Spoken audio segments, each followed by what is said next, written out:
Olá, meus queridos! Hoje eu vou falar sobre a origem do pecado. O pecado não foi criado por Deus, o pecado surgiu no coração de Satanás e prosperou. Deus criou todas as coisas perfeitas e lá em Gênesis 1:31, Deus diz que tudo o que ele criou é bom.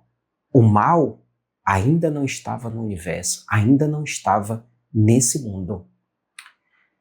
Possivelmente, o pecado de Satanás ocorreu entre o capítulo 2, do verso 1 ao 25. Porque em Gênesis 3:1, Eva é tentada. O alvo era Adão, mas ele usa Eva como trampolim para chegar até Adão.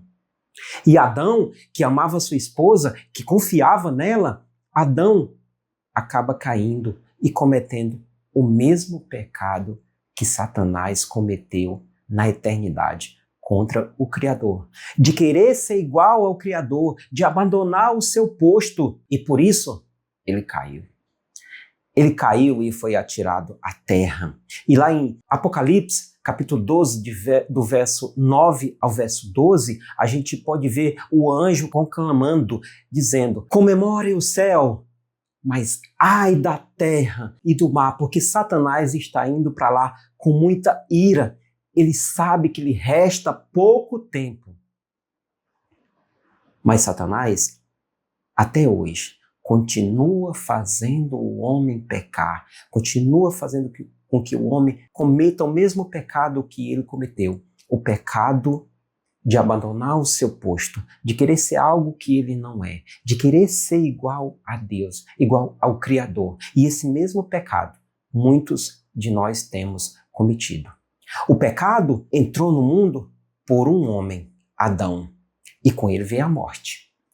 Mas será exterminado por um único homem, o Senhor Jesus, e por ele a vida eterna. A vida eterna ao lado do nosso Pai. A vida eterna com os benefícios de ser adotado pelo Pai por meio de Cristo Jesus, o nosso Salvador.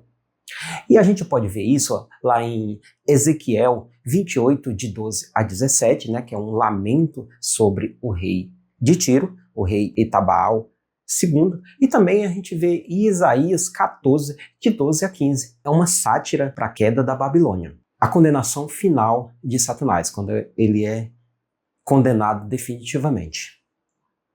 Atribuir esses dois textos à queda de Satanás seria um anacronismo. E o anacronismo vem do grego ana, que significa contra ou para trás, e cronos, que significa tempo. É atribuir um fato de uma época a outra, de forma errada, obviamente. Mas esse texto deixa claro que é algo transcendente e não imanente, que pertence a esse mundo, mas transcendente, que pertence a outro mundo. E daí a gente percebe que fala de um anjo poderoso, criado por Deus, que vive orquestrando o pecado do homem. Nesses reis, ele age de forma clara. O homem é tentado em Gênesis 3:1, por meio de Satanás. Mas em Gênesis 3:15, Deus dá a vitória e traz a esperança. E a esperança é por meio do seu Filho, o Senhor Jesus. Ele assumiu a nossa dívida de pecado naquela cruz e por meio dele fomos aproximados do Pai e por meio dele temos vida eterna com o nosso Senhor, o nosso Criador. Bendito seja o Senhor Jesus. Ele que é perfeito e nele está toda a plenitude do nosso Deus.